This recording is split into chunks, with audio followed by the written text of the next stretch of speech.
Понякога усещането в тялото не е точно напрежение, по-скоро е тежест, забавяне, липса на лекота. Сякаш всичко изисква повече усилие, дори обикновените неща. Това често е знак, че нервната система е натоварена, не защото правиш нещо грешно, а защото си била дълго време в режим на действие. Тялото е било фокусирано навън, към задачи, към отговорности, към очаквания и в един момент то започва да губи връзка с вътрешния ритъм. Лекотата не изчезва случайно.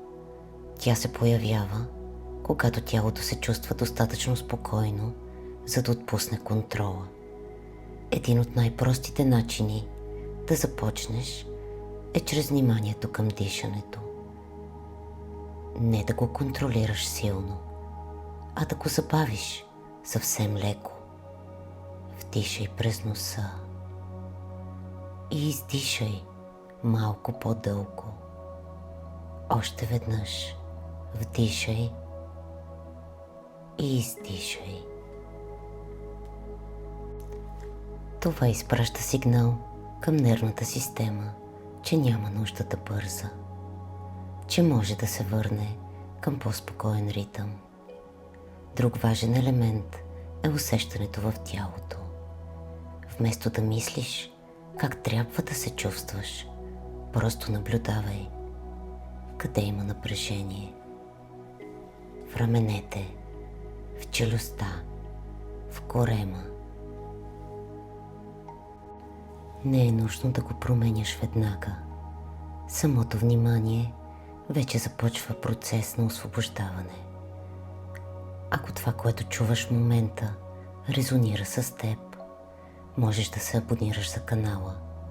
И ако искаш, напиши в коментар кое е най-голямото ти предизвикателство в момента. Така не само помагаш на себе си, но и на други жени да видят, че не са сами в това усещане. Лекотата в тялото не идва от усилие. Тя идва, когато създадеш условия за отпускане. Малки неща през деня могат да направят разлика. Кратка пауза, по-бавно движение, по-меко дишане. Дори начинът, по който стоиш, може да промени усещането. Отпусни раменете, омекоти погледа. Позволи на тялото да падне в себе си, вместо да се държи постоянно стегнато. И още нещо важно.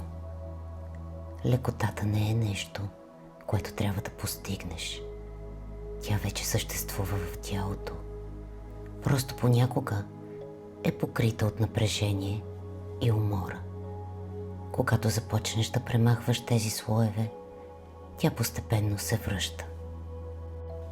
Без натиск, без борба.